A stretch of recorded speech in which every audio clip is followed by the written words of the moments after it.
Assalamualaikum warahmatullahi wabarakatuh. Suara saya terdengar jelas, ayah, bunda, abang, kakak semuanya.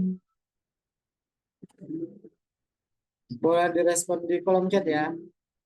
Kalau kedengeran berarti jelas. Oke, jelas. Oke, Masya Allah. Siap. Berarti terdengar jelas ya. Baik. Bismillah, alhamdulillah. Salatan wa salaman ala rasulillah. Sayyidina Muhammadin Abdullah wa ala alihi wa ashabihi wa man tabi'ahum ومن تبعهم بإحسان إلى يوم القيامة. أشهد أن لا إله إلا الله وحده لا شريك له وأشهد أن محمدا عبده ورسوله الذي لا نبي بعده. اللهم صل وسلم على سيدنا محمد وعلى آله وأصحابه ومن تبعهم إلى يوم الدين. Alhamdulillah alamin. Puji syukur kita panjatkan kepada Allah Subhanahu wa taala. Alhamdulillah pada kesempatan malam hari ini Allah masih kumpulkan kita, Allah perkenankan kita untuk bisa bermuajahah, untuk bisa belajar kembali, untuk sama-sama mencari ilmu. Ya, Alhamdulillah. Dan semoga belajarnya kita, berkumpulnya kita pada malam hari ini menjadi asbab turunnya keberkahan kepada kita semuanya. Amin ya rabbal alamin. Salawat serta salam mudah-mudahan tetap tercurah kepada Rasulullah Muhammad Sallallahu Alaihi Wasallam, pada keluarganya, sahabatnya, para tabiin, para tabiin, dan mudah-mudahan kita semuanya mendapatkan syafaatnya kelak di akhir. Amin ya rabbal alamin. Apa kabar ayah bunda, abang kakak semuanya, sehat-sehat? Ah, ada siapa aja, ada dari mana aja? Oke, yang sudah open kameranya ada Ibu Nur Mudrika dari Tangsel. Masya Allah. Ibu Indah, oke, Alhamdulillah. Ibu Kila dari Pagar Alam, Alhamdulillah. Masya Allah. Ada Mas Iwan Ridwan atau Bapak Iwan Ridwan ya, Masya Allah, Alhamdulillah. Ada Ibu Saparini, Masya Allah. Ada Ibu Nur Aziza, ya, Masya Allah. Dan semua bang kakak semuanya boleh ya. Yang tidak ada uzur syar'i boleh di open kameranya boleh ya. Biar nggak berasa ngomongnya.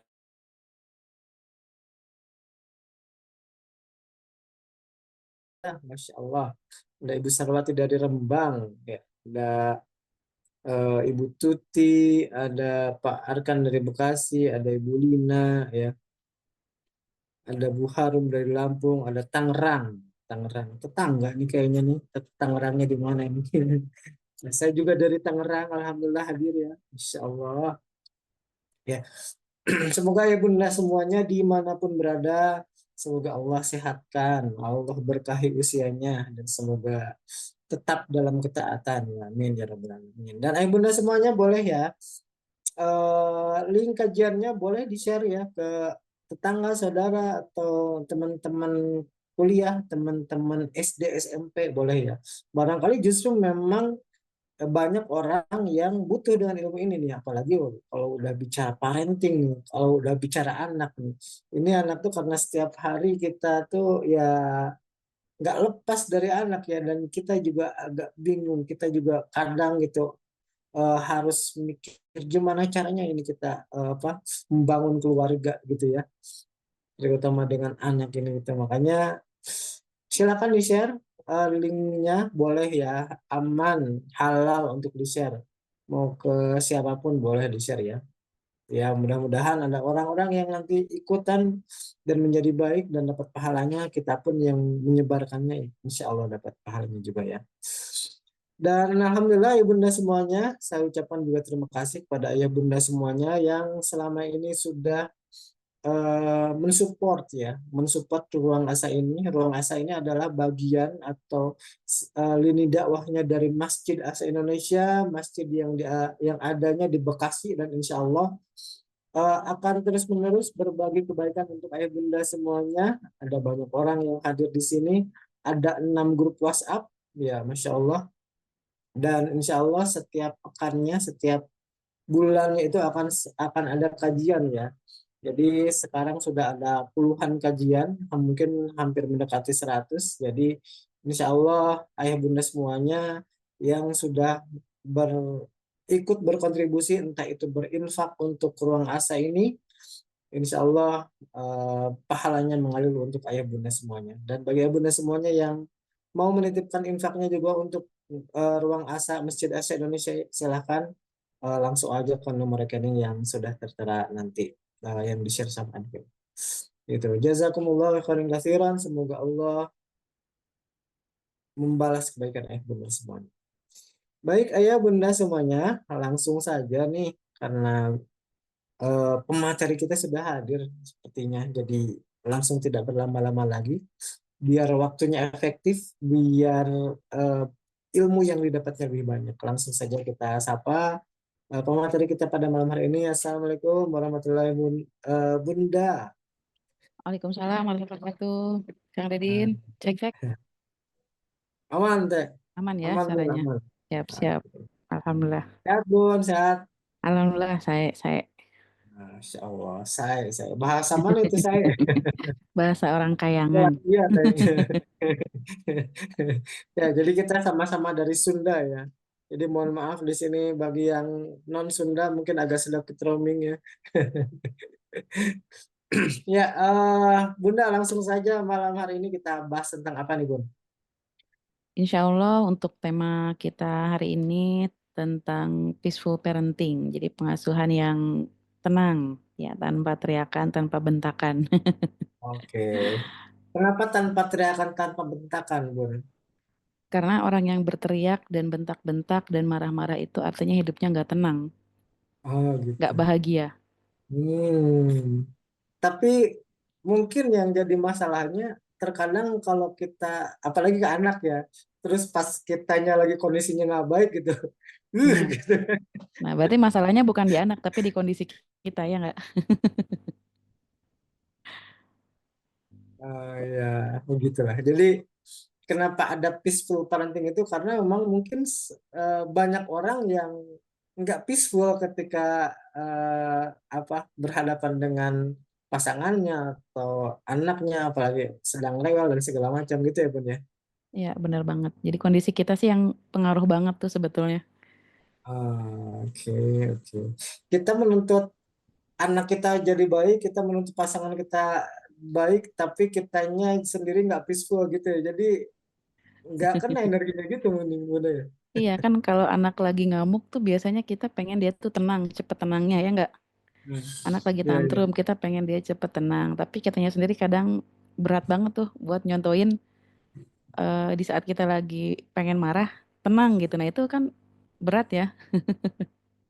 Berarti anaknya tantrum, kitanya juga tantrum. Iya, malah lebih tantrum biasanya. Oke, Masya Allah. Baik ya Bunda semuanya. Ya, jadi kita akan bicara tentang peaceful parenting. Jadi yang kayak gimana sih yang nggak pakai bentak-bentak, nggak pakai eh, marah-marah gitu ya. Insya Allah kita akan pelajari malam hari ini bersama Bunda Amar. Dan sebelum itu, mari kita lihat video berikut.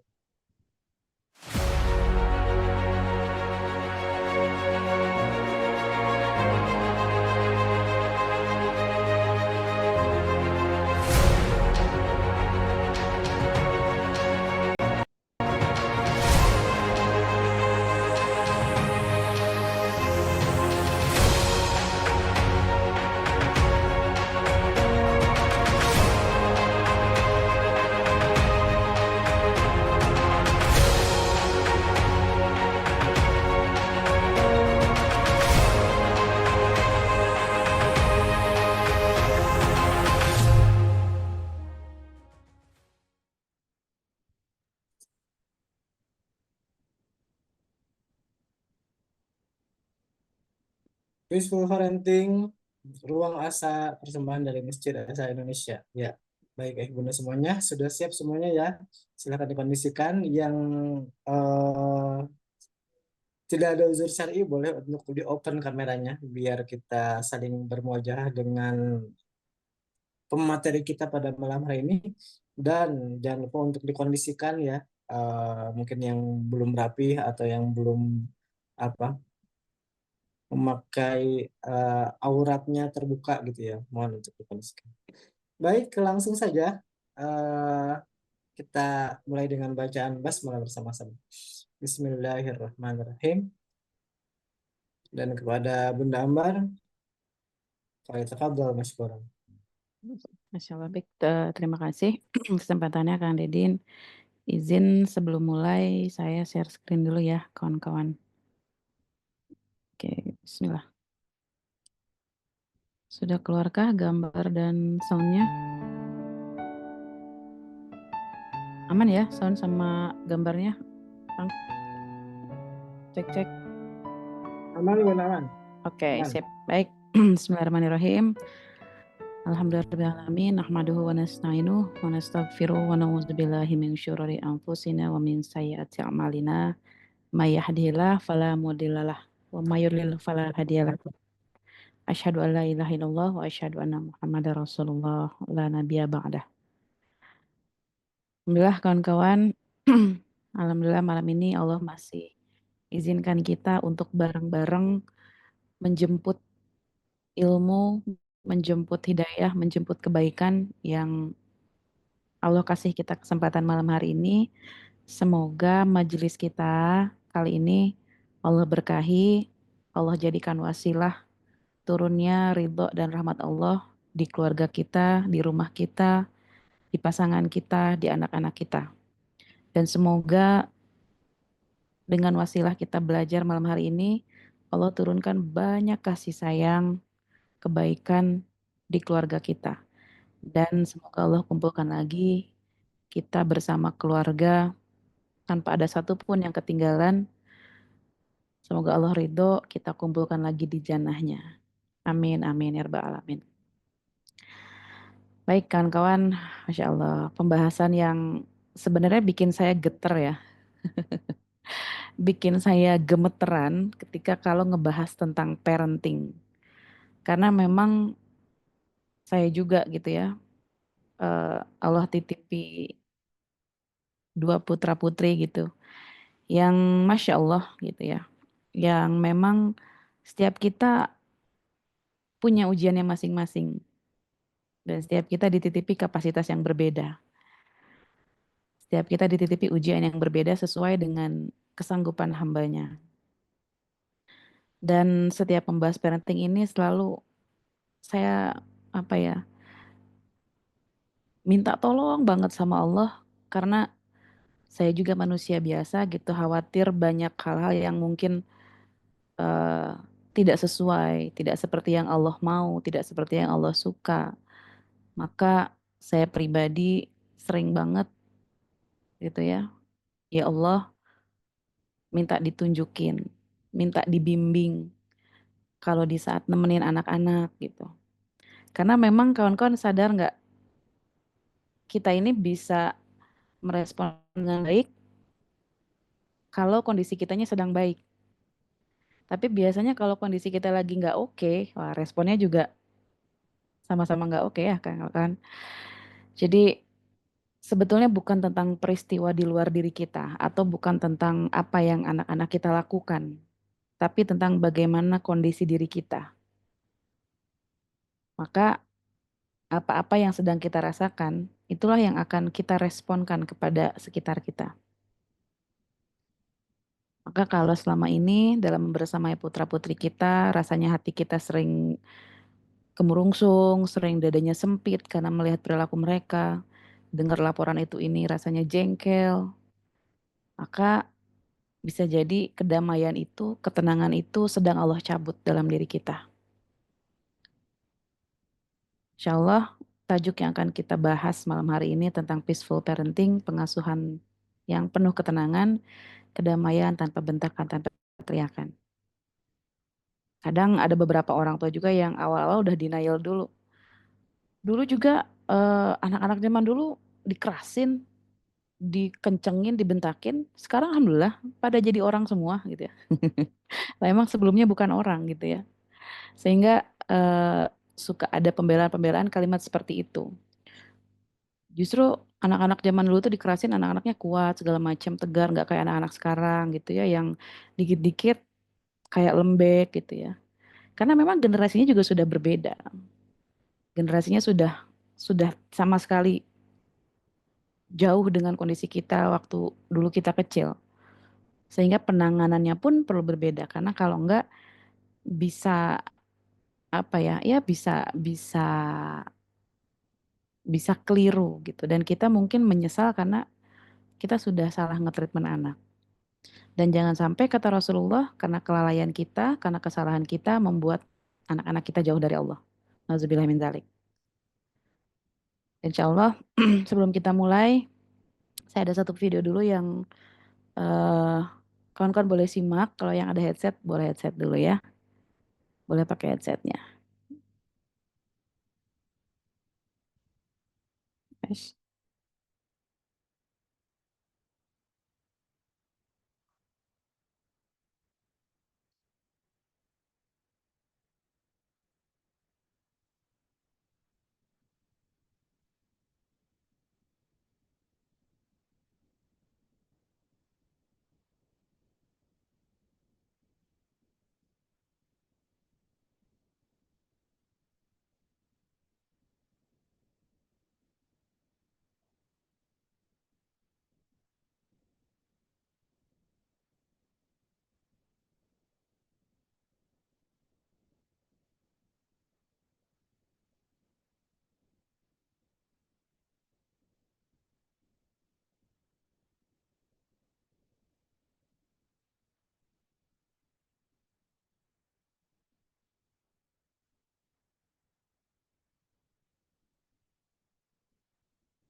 Masya Allah. Gimana kawan-kawan lihat video openingnya? Saya lihat di kolom chat sudah mulai banjir ya, Masya Allah. Yang tiba-tiba kangen sama ibunya, mari kita doakan. Semoga Allah menyayangi, Allah ampuni dosa-dosa kedua orang tua kita. Yang masih ada kedua orang tuanya, semoga Allah titip kesehatan, usia yang berkah, yang mungkin sudah Allah panggil duluan. Semoga Allah lapangkan kuburnya, semoga Allah terangi kuburnya dan Allah ampuni dosa-dosanya. Masya Allah. Jadi kangen ya sama orang tuanya ya. Kawan-kawan yang ngerasa pengen nangis, it's okay, nggak apa-apa. Jadi kadang kita ini, eh, kawan-kawan ngerasa sadar nggak? Perasaan gitu ya orang tua kita dulu, ibu kita gitu. Rasanya beliau orangnya baik, lembut, nggak kasar, nggak keras. Rasanya saya nggak punya luka batin. Tapi kok sekarang saya jadi keras ya? Kok saya jadi ibu yang pemarah ya? Kok saya jadi ibu yang gampang bentak-bentak ya? Atau ada mungkin juga yang kawan-kawan ibunya keras, kasar, dan di dalam diri kawan-kawan rasanya saya nggak suka ibu saya kasar keras seperti ini. Saya nggak suka ibu saya suka teriak-teriak, suka bentak seperti itu. Dan saya nggak mau nanti kalau saya punya anak, saya nggak mau seperti ibu saya. Karena rasanya nggak enak banget punya ibu yang toksik kayak gitu. Tapi ternyata tanpa disadari dan seiring jalannya waktu, kita justru semakin sini rasanya semakin mirip ibu kita. Ya kasar, ya pemarah, ya nggak sabaran, dan sebagainya. Ada nggak kawan-kawan yang mungkin mengalami dua hal itu? Mungkin kedua kondisi orang tuanya berbeda. Ada yang kondisi orang tuanya baik, yang tidak pernah memberikan luka batin, tapi ada juga yang orang tuanya memang mungkin memberikan luka pengasuhan yang kurang menyenangkan. Tapi meskipun begitu, kok saya merasa saya sekarang ketika jadi ibu, kok rasanya sering lost control ya? Kok rasanya sering sulit terkendali ya? Saya mencari tahu di mana salahnya tapi nggak ketemu. Tapi yang pasti saya nggak nyaman dengan kondisi saya yang suka marah-marah kayak gini. Nah, maka kawan-kawan, kalau itu yang kawan-kawan rasakan, maka yuk bareng-bareng kita belajar tentang peaceful parenting. Dan sebelum kita belajar, kita perlu tahu dulu manfaatnya apa dari peaceful parenting ini. Karena orang tuh akan semakin semangat belajarnya kalau kita sudah tahu manfaatnya apa. Why-nya tuh udah dapet. Karena kalau belum ketemu why-nya, biasanya kita masih ogah-ogahan ya belajarnya. Mudah-mudahan setelah belajar ini dapat manfaatnya, kita akan lagi lebih semangat lagi buat sampai ada di titik peaceful gitu ya. Nah, yang pertama, kalau orang tuanya mengasuh dengan tenang, anak itu lebih bahagia dan mudah menyesuaikan diri. Anak akan lebih tenang dan dia mudah merasakan kebahagiaan kalau juga dia dibersamai oleh orang tua yang juga tenang. Karena bagaimana mungkin anak itu bisa bahagia kalau orang tuanya sering teriak-teriak, sering bentak-bentak, sering marah-marah, dan mengeluarkan kalimat-kalimat yang nyelekit, yang nyakitin. Gimana mungkin anak kita bisa bahagia kalau yang kita komunikasikan setiap hari itu kalau nggak omelan, suruhan. Kalau nggak diomelin ya disuruh. Kalau nggak diserewetin, ya biasanya seputar itu aja. Sehingga yang diterima sama anak tuh sampah emosi terus. Hal-hal yang nggak bikin enak. Akhirnya dalam dirinya bukannya penuh kebahagiaan, tapi penuh dengan penderitaan. Dan di zaman sekarang ini kawan-kawan, banyak anak yang kebutuhan materinya cukup, banyak anak yang fasilitasnya lengkap, di sekolah-sekolah bagus, akan tetapi hatinya kering.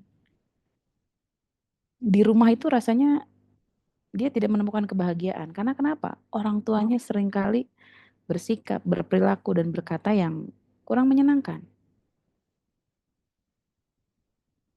Sehingga anak sulit meraih kebahagiaan, ya kawan-kawan. Dan anak-anak yang dibersamai oleh orang tua yang tenang, itu akan cenderung lebih mudah merasakan kebahagiaan.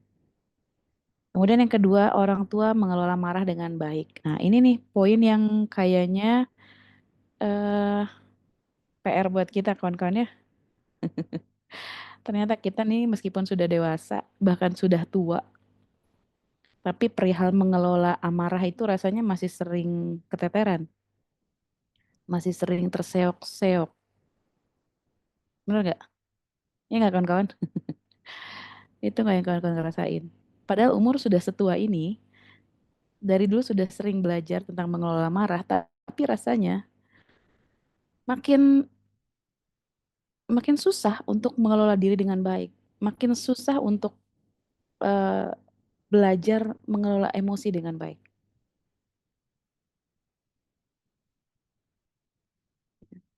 Sehingga emosi marah tuh terutama memangnya yang kita sulit bisa mengekspresikannya dengan tepat dan masih kesulitan untuk merilisnya dengan tepat. Sehingga rasanya marah itu meledak-ledak. Marah itu rasanya uh di dada ini rasanya gemuruh, sesek, sempit, sakit. Enggak. Sehingga ketenangan ini sulit didapatkan. Ya. Nah, kemudian manfaat yang berikutnya bonding antar keluarga semakin lekat. Kalau bonding kita dengan anak-anak gitu ya, ikatan kita, kelekatan kita, hati kita terpautnya itu erat, itu biasanya anak-anak nyaman deket sama kita. Beda halnya kalau bondingnya jauh, anak-anak tuh malas deket-deket sama kita. Karena deket-deket sama kita tuh bawaannya hanya nyakitin. Karena fitrahnya manusia, kalau ada orang yang nyakitin dia, pengennya ngejauhin, ya nggak?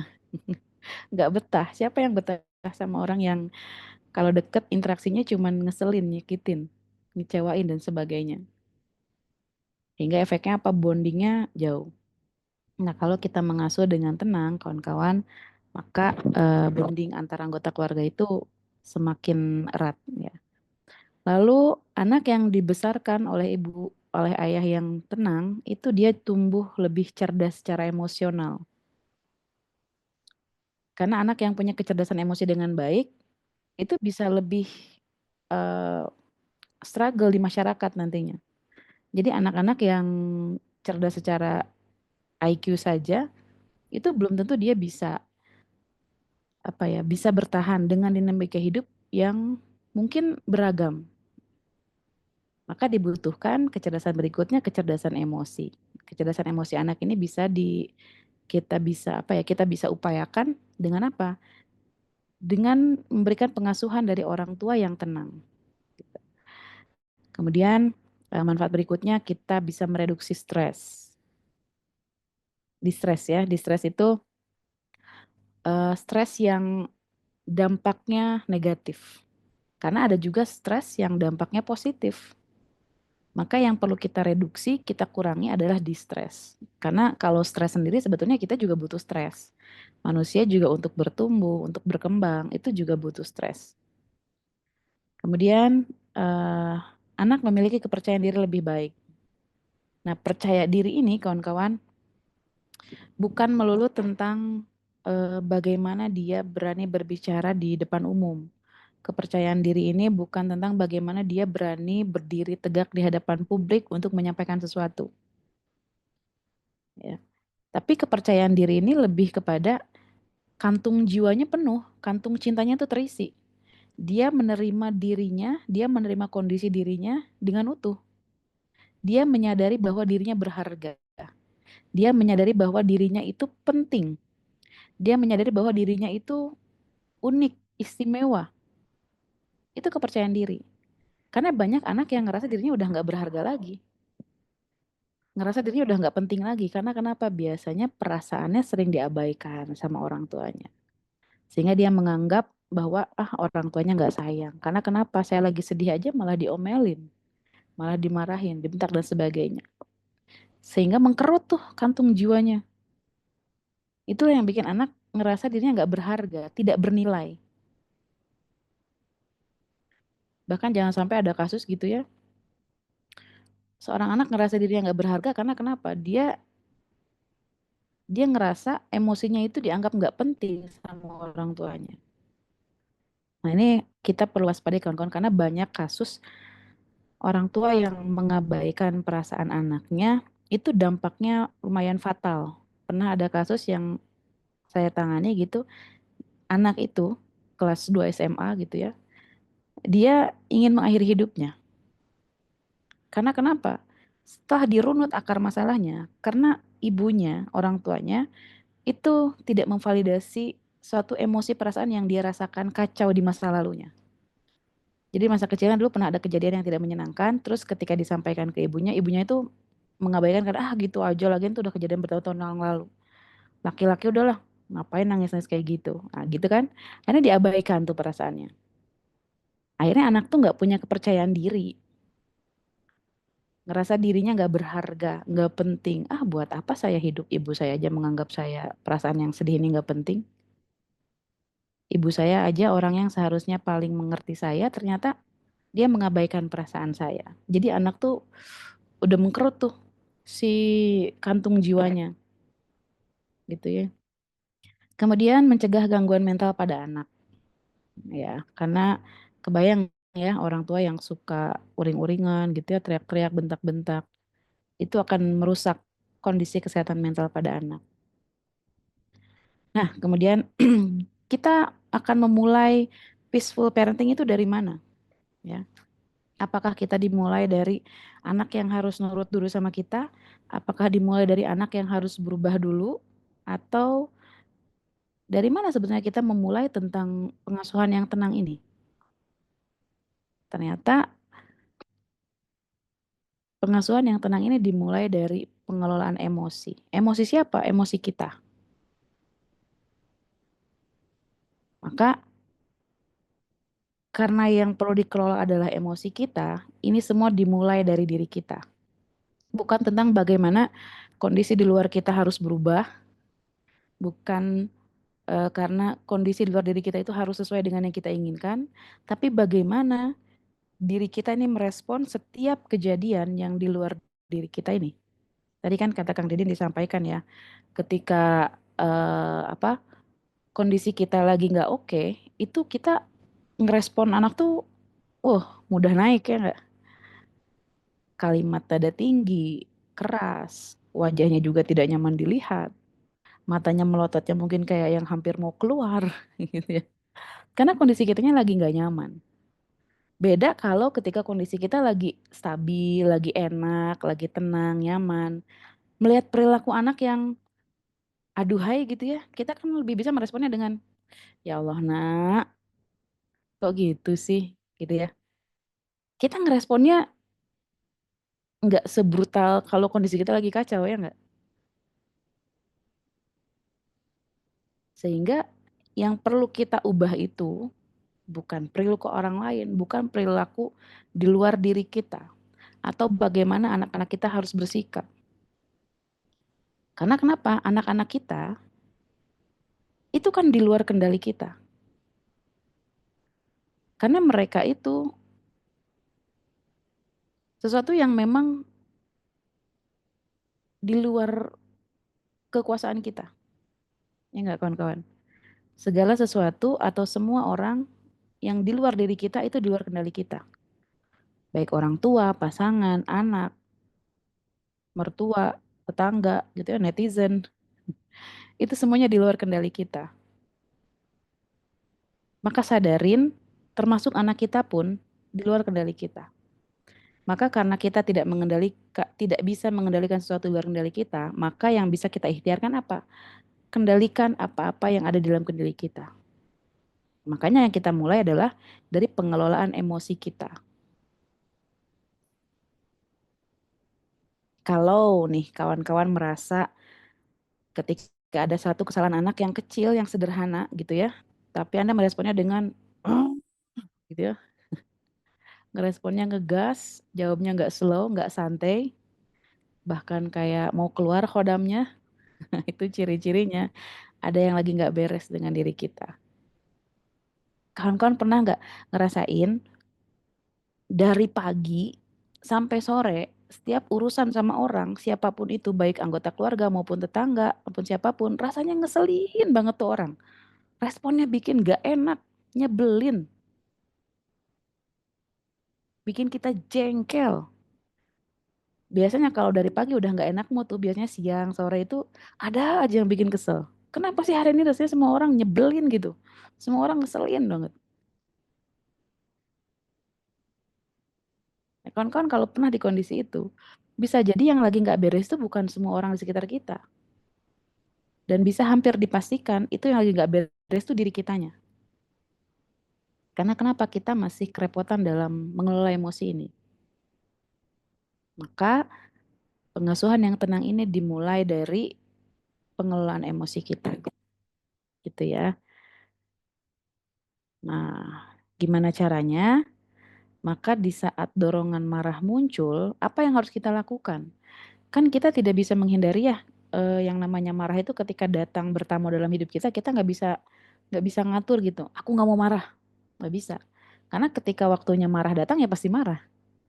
Hanya saja bagaimana apa yang harus kita lakukan ketika dorongan marah muncul. Nah, jawabannya adalah tidak perlu langsung ditindaklanjuti kawan-kawan. Tidak perlu harus langsung direspon. Biasanya kan kalau pengen marah, eh, respon tubuh kita gimana? Tangannya dikepal, uh, gigi gemeretek gitu ya, nafasnya pendek. Ya. Ada terjadi reaksi fisik di tubuh kita. Maka saat dorongan marah muncul, semua itu tidak perlu langsung ditindaklanjuti.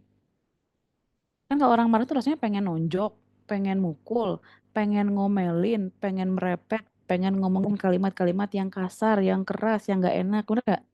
Itu kan dorongan semua yang ingin muncul. Maka yang perlu kita lakukan apa? Karena kita jangan langsung merespon, jangan langsung ditindaklanjuti, maka kita perlu diam dulu, jeda dulu sejenak. Jeda buat apa? Buat merasakan marah yang sedang hadir dalam diri kita. Kalau memang marah, rasakan marahnya. Nggak usah merespon apapun. Cukup rasakan aja, sadari kalau kita memang lagi marah, dan terima memang kita sedang marah. Nggak harus ngerespon langsung dengan kalimat-kalimat yang keluar ketika marah, karena biasanya orang tua itu banyak yang menyesali ucapannya yang dia katakan ketika dia sedang marah. Banyak orang tua juga yang menyesali perbuatannya yang dia lakukan sama anak-anaknya ketika dia marah. Bener nggak? Kita kalau lagi marah tuh kan, kalau udah ngebentak anak, keluar kalimat-kalimat yang begitu mengerikan. Bahkan kalau sampai apa memberikan efek fisik gitu ya, makanya juga bikin kita menyesal. Apalagi sampai nyubit gitu ya, apalagi sampai melakukan kekerasan secara fisik gitu. Itu biasanya kita akan menyesali perbuatan itu di saat kita sudah hilang rasa marahnya. Benar nggak? Siangnya udah bentak-bentak anak, teriak-teriak, ngomelin karena kita kecewakan suatu hal sama dia. Kamu ya, bla bla bla bla bla bla, bla, segala macam, plak plak plak plak plak, keluar. Sudah reda marahnya, sudah hilang marahnya, malam hari ketika dia tidur, apa yang kita lakukan? Apa yang kita rasakan? Ya nggak? Penyesalan. Apalagi lihat dia tidurnya udah nyenyak, udah penuh kedamaian. Ya Allah, ya salam. Kenapa sih tadi saya harus kelepasan kayak gitu ngomong sama dia? Ya enggak, rasanya sakit sendiri gitu, kita udah nyakitin dia. Rasanya gitu kita pedih sendiri ketika kita udah melakukan hal-hal yang melampaui batas. Ya enggak kawan-kawan? Maka saat dorongan marah itu muncul, cukup diterima aja perasaan marahnya. Nggak harus langsung direspon dengan kalimat ataupun perbuatan-perbuatan tertentu. Diam aja dulu. Nggak perlu langsung direspon harus gimana, enggak. Karena biasanya respon atau reaksi seseorang ketika sedang marah itu biasanya kacau, ya enggak? Maka sekiranya kita sulit mengelola kalimat-kalimat yang keluar ketika marah, kalau nggak bisa bicara yang baik, lebih baik diam. Falyakul khairu aw liyasmut. Karena biasanya kalau sudah senggol nih satu mulut ya ketika lagi marah, itu keluarnya kalau kata orang Sunda murudul gitu ya. Tidak terkendali, keluarnya tuh semua aja ngebeletak-beletuk, beledak-beleduk, jeger-jeger gitu. Semua kemarahan kita yang terpendam keluar, tumpah ke anak-anak kita. ya kawan-kawan. Nah, keteladanan orang tua saat marah itu jadi role model bagi anak-anak. Bagaimana cara kita marah, bagaimana cara kita menghandle diri kita di saat marah. Itu jadi contoh banget bagi anak. Kalau kita saat marah bentak-bentak, teriak-teriak, maka lihat anak kita juga akan bentak-bentak, teriak-teriak. Kalau saat kita marah lempar-lempar barang, pecahin piring, gelas segala macam, maka jangan heran kalau anak kita juga kalau lagi marah dia lempar-lempar mainan. Dia lempar sesuatu. Kalau saat kita marah, kita mukul-mukul benda, merusak barang, maka jangan heran kalau anak-anak kita juga ketika marah dia tantrumnya ngamuk, merusak barang-barang.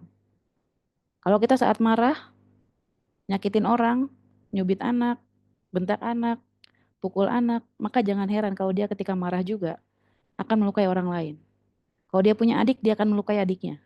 Kalau dia nggak punya adik, dia akan melukai orang lain temannya yang lebih inferior dari dia. Dia akan jadi preman, pelaku bully di luar sana. Makanya kasus bully itu di sekolah, Bu, setelah saya telusuri gitu ya. Saya ngurusin anak remaja itu dari 2008.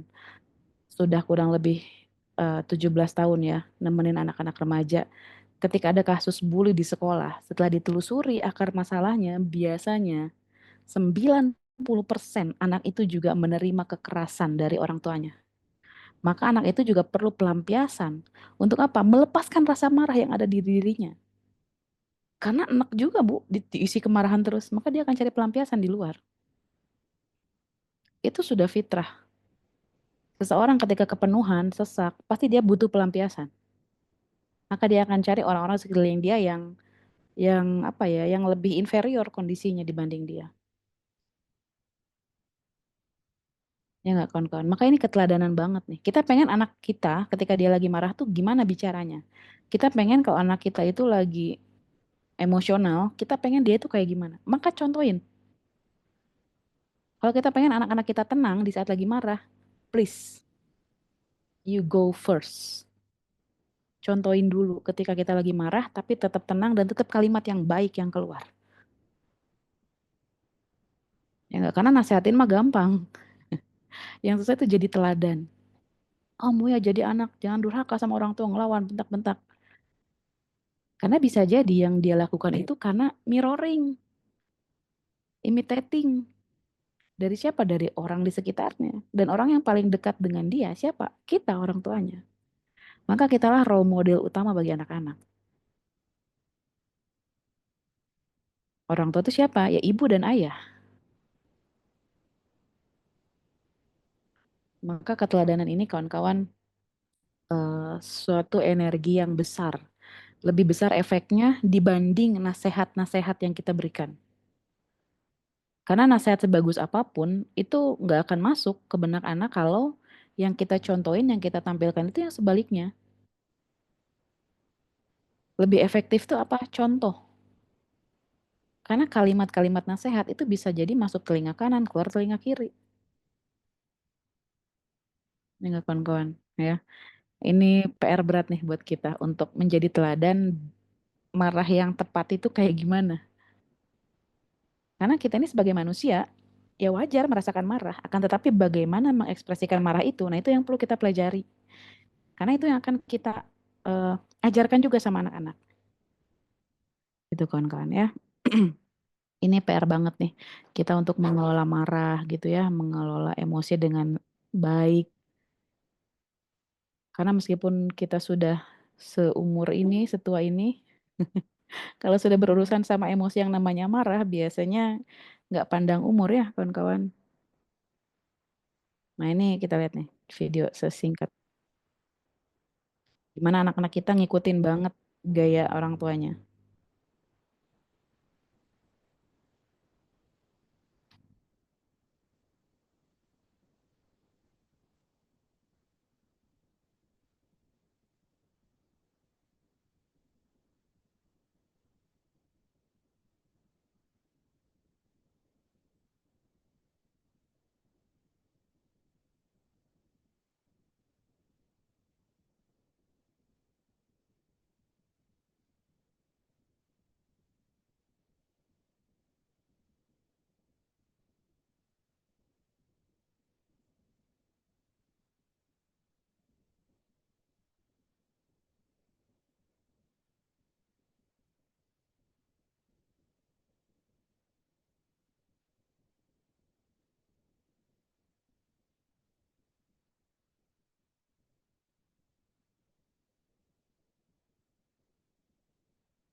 Oke, ya kawan-kawan.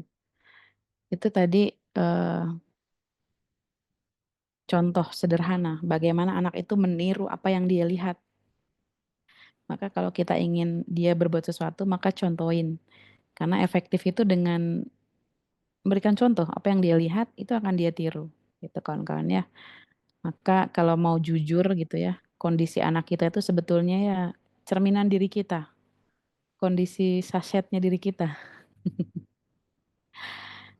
Jadi kita perlu eh, apa ya pendekatan lagi sama anak-anak kita kalau memang selama ini kita sudah salah memberikan contoh model, kayu kita beri ruang untuk lebih dekat lagi dengan anak. Dekat di sini bukan hanya tentang fisik dekat setiap hari ada setiap hari ketemu. Karena meskipun setiap hari ketemu, setiap hari dekat, bisa jadi kedekatannya itu kita ngasih efek apa sama mereka? Apa jangan-jangan seringnya interaksi kita ini hanya seringnya nyakitin dia, seringnya melukai dia, seringnya membuat dia terluka. Nah, maka dekat di sini bukan hanya dekat secara fisik, tapi juga berkesan, bermakna, lekat di memori anak, lekat di jiwa anak, gitu ya. Meskipun kadang mungkin pertemuannya sebentar, meskipun mungkin pertemuannya nggak lama, akan tetapi yang sebentar itu efektif, quality time-nya efektif. Maka kita perlu luangkan waktu untuk anak. Ya main bukan sekedar main, tapi juga bagaimana kita berinteraksi lewat permainan itu. Karena biasanya kita keluar misalnya beliin mainan, terus nyampe rumah, nah mama beli nih, ngasih ke mereka udah aja gitu. Mereka main sendiri. Padahal yang dibutuhkan sama anak tuh bukan mereka main sendiri, tapi perlu keterlibatan sama kita. Ya enggak? Meskipun mainannya sederhana, main congklak kah, atau main apapun gitu ya, yang permainan anak-anak, itu kita perlu keterlibatan banyak hal, interaksi, skin to skin, terus juga apalagi anak-anak yang misalnya bahasa cintanya itu physical touch gitu ya. Mereka perlu seneng dibelai, dipeluk atau di apa ditepuk-tepuk bahunya bagi anak laki-laki misalnya itu sesuatu yang berharga banget. Jadi meskipun sebentar waktunya, tapi kalau itu straight to the point, itu kelekatannya itu akan dirasa sama anak-anak kita. Ya, makan, memeluk, ngobrol dan sebagainya. Meskipun mungkin obrolan anak-anak kadang menurut kita apa sih ngobrolin apa gitu ya nggak penting. Dia kan kalau cerita bunda tadi aku di sekolah gini gini gini nyeritain apa itu nggak penting nyeritain kertas temannya yang sobek atau apa gitu ya. Kadang menurut kita gitu aja datar ekspresinya. Padahal dia mungkin menceritakan sesuatu yang menurut dia itu heboh gitu ya. Maka kita perlu apa ya perlu kasih apresiasi juga bahwa kita tuh seru loh, seneng loh dengerin dia ngobrol, antusias loh gitu ya. Jangan sampai yang kita yang oh iya, heeh." Nggak seru gitu diajak ngobrol tuh. Beda kalau dia sama ngobrol teman-temannya nyeritain sesuatu itu yang oh iya, ah iya tahu, ah keren gitu ya. Sehingga beda gitu ya. Dia ngerasa dihargain, dia ngerasa ceritanya tuh memang seru gitu. Sehingga dia ngerasa dirinya berharga gitu ya. Nah, kemudian nih saya singkat-singkat ya kawan-kawan karena kita waktunya terbatas. Dan ini salah satu rahasianya gitu ya. Perilaku positif anak itu muncul saat orang tua tidak banyak berteriak dan marah-marah. Semakin banyak teriakan, bentakan dan marah-marah biasanya semakin muncul perilaku negatif. Semakin perilaku negatif muncul, orang tua semakin berteriak. Semakin berteriak, semakin negatif. Semakin negatif, orang tua semakin marah. Gitu aja terus, jadi siklus. Maka kalau siklus ini terjadi di rumah kita, perlu kita sadari betul. Fokus kita bukan ke anak kita, tapi apa yang bisa kita putus dari siklus ini. Bisa jadi dia berperilaku negatif karena kita memberikan input negatif juga sama dia. Tanpa sadar mungkin kita seringkali ya menyakiti hati mereka dengan bentakan, teriakan, dengan cubitan, dengan pukulan yang membuat mereka itu meninggalkan luka. Sehingga siklus ini kawan-kawan perlu kita sadari, perlu kita pangkas, perlu kita hentikan. Dari mana menghentikannya? Dari mulai mengelola diri kita. Karena semakin berteriak, itu orang semakin menjauh. Anda kalau di sebelah Anda ada yang teriak, Anda fitrahnya pengen mendekati orang itu atau pengen menjauhi? Tentu semua orang yang berteriak di dekatnya akan kita jauhi, ya enggak? Bahkan kita mungkin menutup telinga. Maka fitrahnya ketika ada yang berteriak, itu semakin menjauh. Anak-anak semakin sulit dijangkau. Hatinya semakin longgar, semakin jauh bondingnya. Ya enggak kawan-kawan? Karena justru semakin berteriak itu hati kita semakin enggak tenang, ya enggak? Semakin teriakan itu banyak, hati kita tuh semakin, debarannya semakin kenceng, jauh dari ketenangan.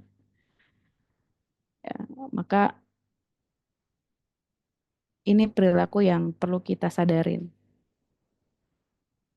Karena teriakan, bentakan, makian, dan marah-marah itu sebetulnya apa ya, tidak mengubah keadaan menjadi lebih baik. Tapi yang pasti itu membuat anak terluka. Dan setiap luka itu akan ada dampaknya, kawan-kawan ya. Maka dalam pengasuhan ini, kawan-kawan, peaceful parenting ini, kita kedepankan kasih sayang, bukan kekerasan. Yang dikedepankan itu kasih sayang. Asmaul Husna aja, nama-nama Allah aja. Yang pertama itu Ar-Rahman, yang keduanya Ar-Rahim. Jadi di atas semuanya itu kasih sayang duluan. Apa yang dilakukan sama Allah, ditakdirkan sama Allah itu kasih sayang semuanya. Maka ketika kita ingin mendekat kepada Allah, maka dekatilah sifat-sifatnya yang pengasih dan penyayang. Maka kawan-kawan di peaceful parenting ini, uh, itu otomatis akan terjadi kalau di dalam diri kitanya sudah clear, sudah tidak banyak sampah-sampah emosi yang menumpuk. Karena hanya orang sakit yang akan menyakiti orang lain. Kita selama ini banyak nyakitin anak nggak? Kalau jawabannya banyak, artinya di dalam diri kita ini lagi sakit. Karena hanya orang sakit yang bisa nyakitin orang. Seseorang tuh nggak bisa memberikan sesuatu yang dia tidak punya. Seseorang hanya akan memberikan sesuatu yang ada di dalam dirinya. Kalau di dalam diri orang tua itu penuh cinta, maka yang akan dia berikan pun cinta. Tapi kalau di dalam dirinya banyak luka, banyak sakit, kecewa, marah, maka itu juga yang akan dia kasih ke orang-orang sekitarnya, termasuk anaknya. Kawan-kawan ya. Nah, kemudian yang bisa kita lakukan adalah apa? Membantu anak memahami dan validasi emosi mereka. Ini juga salah satu PR yang lumayan berat buat orang tua karena apa? Seringkali kita menganggap nggak penting emosi yang dirasakan sama anak-anak. Ketika anak sedih, kesel karena sesuatu hal yang menurut kita remeh-temeh, udahlah gitu aja nggak jangan nangis, tinggal beli lagi aja gampang kan, gitu ya. Misalnya ketika permennya jatuh gitu, tinggal satu-satunya. Anak tuh kan nangisnya tuh, sedih banget. Kita lagi nggak oke nih. Kita kesal dengan rengekan dia. Ya udah nanti mama beliin lagi, beliin sekardus kalau perlu. Udah jangan nangis sekarang, nanti tinggal beli lagi. Diam nggak? Oh gitu. Itu kan artinya kita nggak ngasih kesempatan sama anak buat dia itu ngerasain sedih. Karena sedih itu ya fitrah. Setiap manusia boleh ngerasain sedih. Dan tugas kita tidak perlu buru-buru menghibur kesedihannya. Tugas kita adalah memvalidasi bahwa mengizinkan perasaan itu hadir. Oke, kamu sedih ya nak, permennya jatuh. Cukup validasi begitu.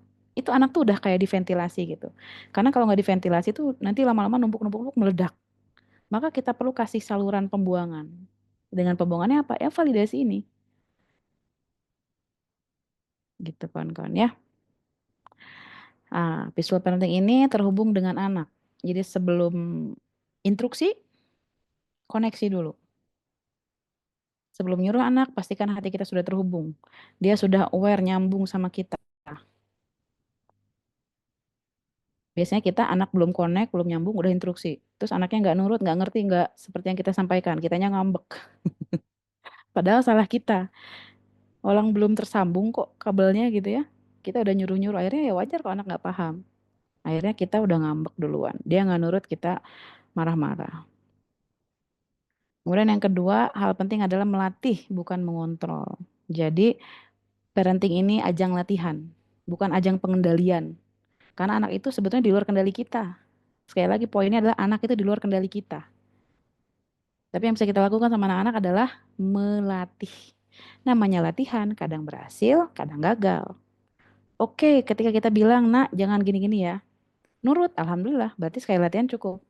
Tapi ketika kita bilang, nak gak boleh gini ya. Dia gagal melakukan kesalahan. Ya oke, kita latihan lagi. Nah, sekarang gini-gini ya. Ternyata dia gagal lagi. Dia mengecewakan kita lagi. Kita latihan lagi. Dia latihan belajar dan kita latihan sabar. Dua-duanya sama-sama berlatih. Dan yang paling butuh berlatih di sini adalah bukan anak-anak, tapi kita. Anak-anak latihan belajar, kita juga melatih kesabaran. Sebenarnya yang perlu belajar banyak di sini tuh bukan anak, tapi orang tua. Kan judulnya juga parenting ya, yang butuh belajar banyak, butuh bertumbuh, berkembang, dan butuh semakin apa ya, sabar itu ya orang tua. Karena ya ini parenting bukan childrening, kawan-kawan ya. Nah, terakhir kawan-kawan, saya ingin sampaikan selamat berlatih menjadi orang tua yang tenang. Nah, termasuk menjadi orang tua yang tenang juga butuh latihan. Karena kita kadang eh, kedatangan tamu yang namanya emosi marah, kesel, jengkel itu kan di saat yang tak terduga ya. Maka kita latihan bagaimana di saat emosi marah itu bertamu dalam diri kita tetap memberikan respon dengan respon terbaik, dengan kalimat-kalimat yang baik, yang tenang. Kalau gagal, bun, saya gagal. Tadi aduh masih bentak-bentak anak. Saya masih bernada tinggi banget ketika anak membuat saya kecewa. It's okay. Sadari kesalahannya, sadari kegagalannya, terima perasaan bersalahnya, lalu coba lagi, latih lagi. Mungkin nanti akan ada momen lagi kita diuji kesabaran, dilatih lagi untuk jadi orang tua yang tenang di saat kondisi anak yang mungkin gak sesuai ekspektasi kita. Kita latihan terus. Bun, saya gagal terus. Gimana dong? Ya latihan terus. Sampai kapan bun latihannya? Nanti sampai selesai umur kita. Itu baru kita selesai latihannya. Kalau sudah selesai umur kita nggak akan diminta sabar lagi ngadepin anak-anak. Kita kalau udah selesai umur kita nggak usah diminta buat eh, bersabar lagi ngeliat perilaku anak yang mungkin nggak sesuai dengan harapan kita. Itu ya kawan-kawan. Itu saja mungkin untuk pembahasan kita hari ini. Kalau misalkan masih ada waktu, kalau masih ada pertanyaan atau mau sharing, kita persilahkan ya. Sementara saya kembalikan dulu ke Kang Dedin. Tafadol, Kang. Masya Allah, syukron, Bunda, Masya Allah ya. Ilmunya luar biasa sekali. Ini yang, aduh, kita dalam prakteknya itu bener-bener kayaknya. Tapi jangan bilang berat ya, takutnya beneran berat gitu. Udah ya Allah, udah gitu. Amin. Ya, gimana relate ayah bunda semuanya relate? Apakah kejadian di ayah bunda semuanya ataukah mungkin ayah bunda di sini mah emang kayaknya saya udah Aman. lewat yang itu gitu ya. Gimana gimana? Ya, Masya Allah ya.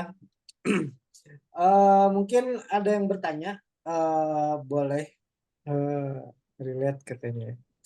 Kalau yang mau bertanya boleh ya. Untuk sementara ada satu dulu. Nah, ada Ibu Wia dari Sumbar. Nanti sambil kita lihat waktunya ya, apa cukup ataukah seperti apa nanti kita lihat ya.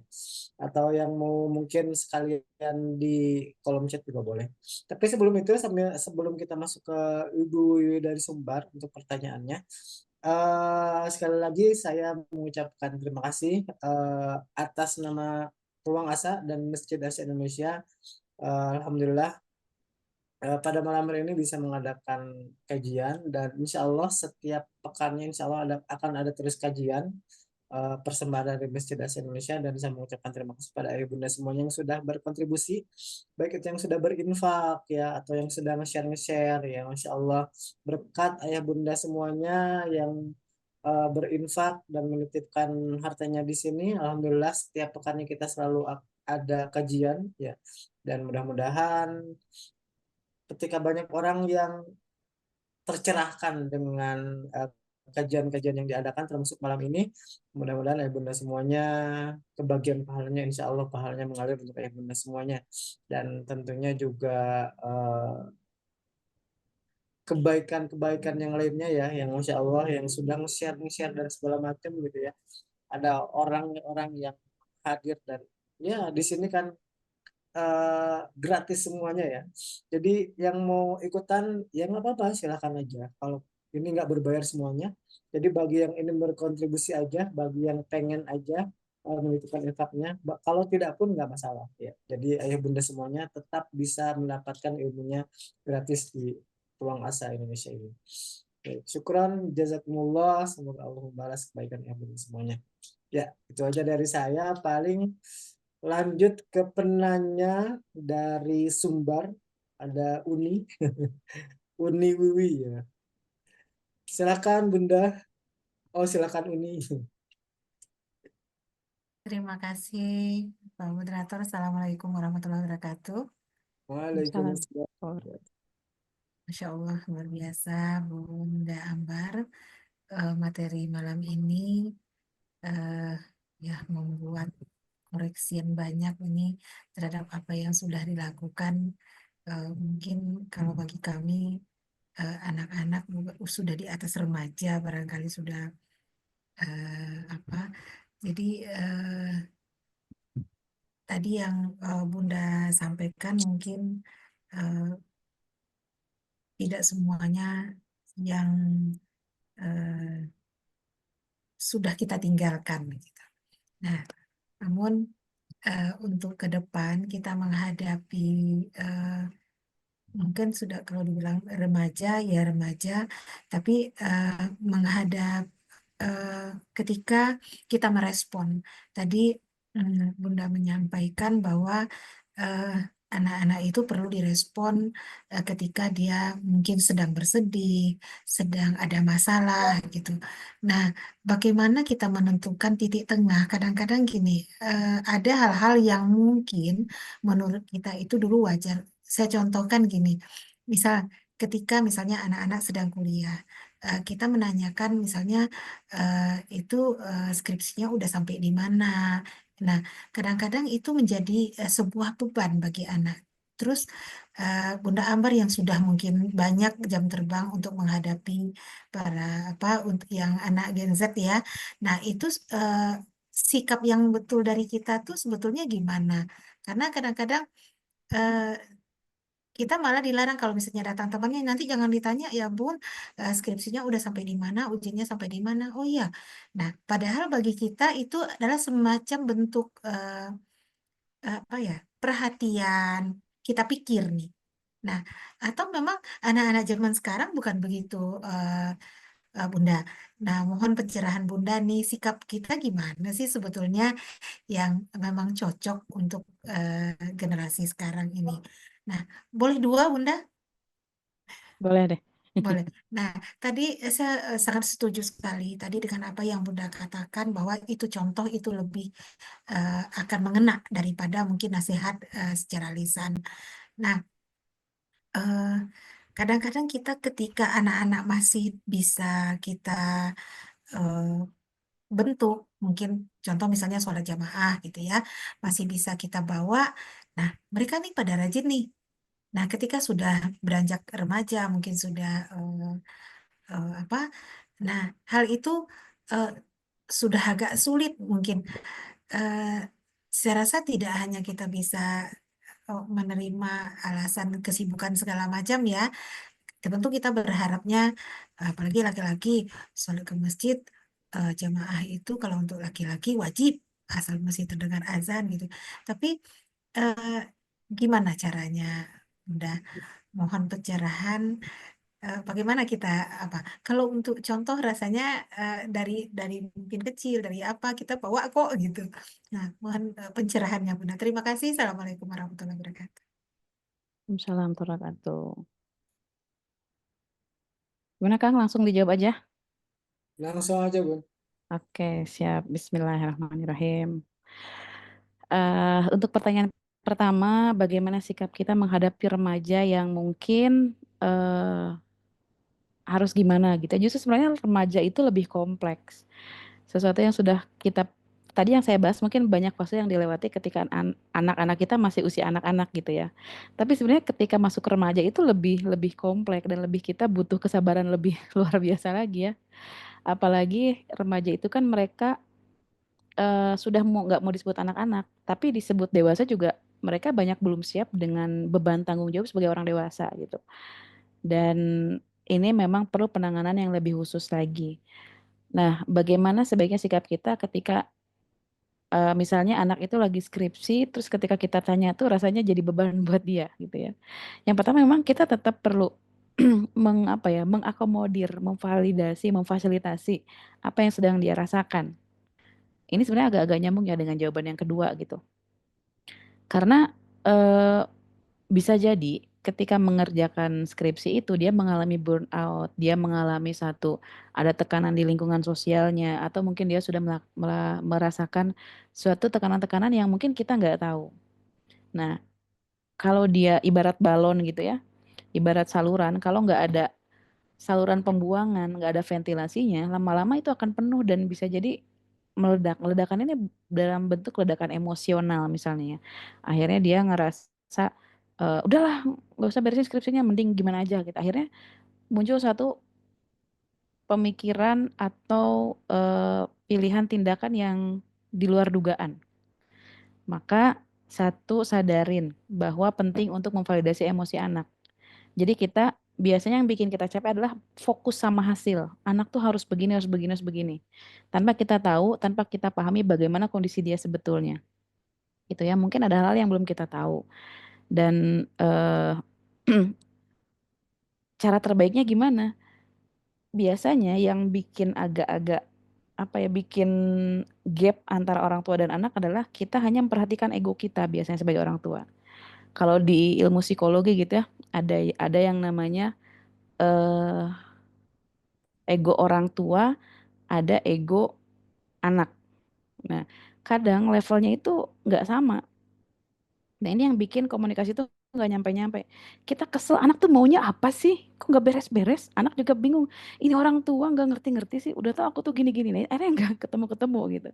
Maka perlu proses yang luar biasa juga agar kita ketemu di satu titik. Oh, ternyata itu ya nak kendalamu. Oh, ternyata itu ya nak yang bikin kamu tuh rasanya mogok skripsinya. Nah, itu yang perlu kita cari dulu. Dan itu nggak akan kita tahu kalau kitanya eh, ada di level yang berbeda dengan anak kita. Dan biasanya kalau anak remaja itu untuk menggali informasinya, kadang dia sudah tidak terbuka sama orang tuanya, tapi dia lebih terbuka sama temennya misalnya. Maka bisa kita gali juga lewat teman-temannya. Sebanyak mungkin kita kumpulkan informasi, ya. Jadi kita akan tahu, oh gitu. Dan jangan jangan kita judge dulu apapun. Lepaskan dulu penilaian-penilaian apapun. Jangan cap anak kita, kenapa sih kamu molor banget nih? Kenapa sih kamu mogok? Itu lepaskan dulu tuh. Kita buka dulu bahwa apa nih yang kita rasakan. Dia butuh bantuannya apa? Nah, itu yang satu gitu ya yang perlu kita sadarin. Meskipun mungkin dalam hati udah jengkel, aduh ini anak kenapa sih mogok gitu ya. Nah, itu perlu kita jaga juga gitu. Terus yang kedua tentang role model. Dari kecil sudah dicontohin bapaknya misalnya mencontohkan ke masjid, tapi kenapa anak laki-laki saya kok kayaknya masih susah ke masjid gitu ya. Salahnya di mana? Sedangkan kan sholat itu laki-laki wajibnya ke masjid. Nah, salah satu hal yang perlu kita sadari betul, yang kita pegang erat dulu sebelum teori apapun, sebelum teknik apapun adalah bahwa yang menggenggam jiwa anak kita adalah Allah.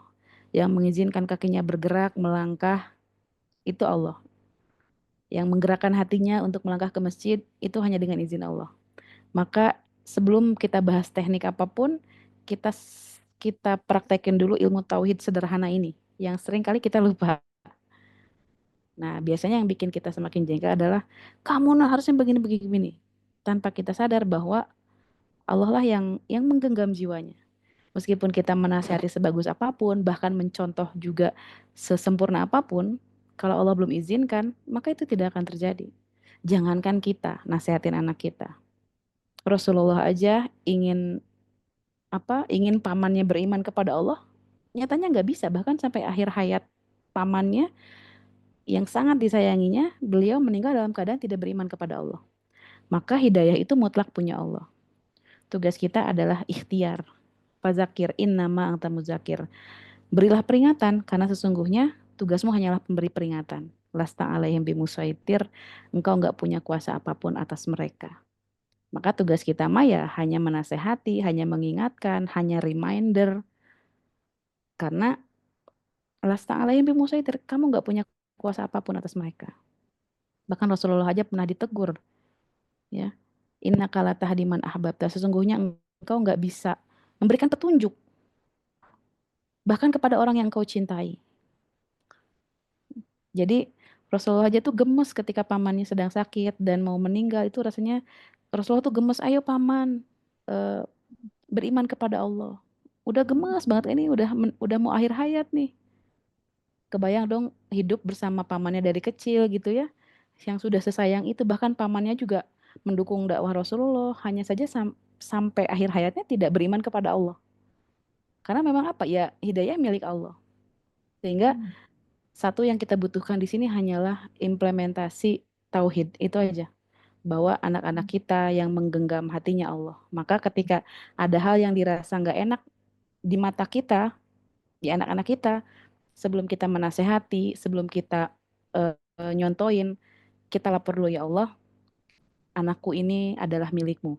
Anakku ini ada dalam genggamanmu. Ya Allah, saya mau nasehatin dia begini, begini, begini.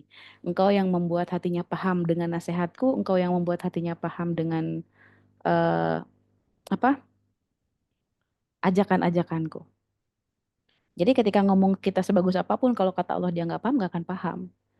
Maka sebelum ngapa-ngapain, nasihatin anak atau apapun, lapor dulu sama yang punya. Ya Allah, saya mau nasihatin dia kalau ini salah.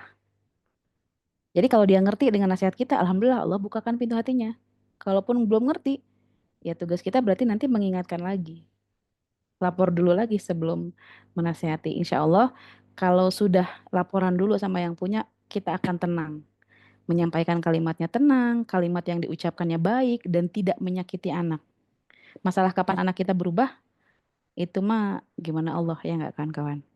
Karena Allah yang menggenggam jiwa anak-anak kita. Itu mungkin kurang lebih jawabannya, Kang Dedin. Terima kasih, Masya Allah, tabarakallah. Terima kasih, Bunda Oke, Ambar. sami-sami. Ini MC-nya Ya, kemana nih? Masya Menghilang. Allah. Oh, ada. Ada, cek, ada kan ya? Ada. Baik, kayak Bunda semuanya. Sepertinya satu penyanyi mewakili banyak ibu-ibu di luar sana kayaknya. Jadi kayaknya cukup nih. Jadi ayah bunda semuanya, alhamdulillah ya. Kajian kita sudah beres di malam hari ini. Oh ya bunda, yang mau isi absen kehadiran boleh ya. Karena nanti pas di akhir itu nanti akan ada umroh bagi orang-orang yang terpilih ya. Oh, Jadi Masya Allah. silakan untuk di absen isi kehadiran. Silakan untuk diisi saja gitu. Boleh bebas ya. Alhamdulillah ya. Coba saya pengen satu kata dong untuk kajian malam hari ini. Apa?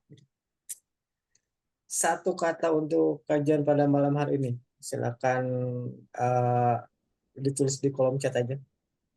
Mantap atau apa gitu. Jelek. Oh, ada yang jelek. Ada apa lagi?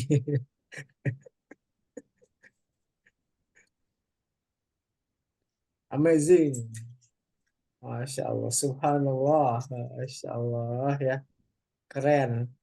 Alhamdulillah ya. Semoga kita semuanya Allah mudahkan untuk bisa mempraktekkan apa-apa yang tadi disampaikan oleh Bunda Ambar. Amin ya rabbal alamin. Masya Allah ya, ya benar semuanya. Alhamdulillah kita sudah mengikuti kajian pada malam hari ini dan sekali lagi ya benar semuanya. Terima kasih yang sudah hadir dan sudah berkontribusi. Yang mau berinfak silakan, ada nomor rekeningnya yang sudah di-share sama admin. Dan jazakillah Bunda Ambar yang sudah berbagi kepada kita semuanya. Semoga next time bisa ketemu lagi dan semakin banyak menginspirasi banyak orang untuk bisa paham gimana caranya menjadi peaceful parenting ya. Ya, syukron jazakallah Bunda, jazakillah Bunda, dan untuk ayah Bunda semuanya terima kasih yang sudah hadir. Semoga Allah berkahi kehidupan ayah Bunda semuanya. Dan langsung saja kita tutup kajian pada malam hari ini dengan bacaan hamdalah bersama-sama. Alhamdulillahirabbil alamin. Subhanakallahumma wa bihamdika Asyhadu nashhadu an la ilaha illa anta nastaghfiruka wa atubu ilaik. Yang salahnya dari saya, yang benarnya dari Allah. Dan insya Allah kita akan bertemu lagi di kondisi yang lebih baik lagi, insya Allah. Wallahu muwaffiq ila aqwamit thoriq. Wassalamualaikum warahmatullahi wabarakatuh. Waalaikumsalam. Waalaikumsalam warahmatullahi wabarakatuh. Sehat-sehat Bunda. Terima kasih. Amin. Dan Barakallah. ikutan yang offline ya Bunda Amba. Amin. Amin. Insyaallah. Makasih Bunda. Bunda. Sampai jumpa di Baitullah ya. Masya Allah. Amin. Amin. Mudah-mudahan ya Allah. Amin. Ya Allah.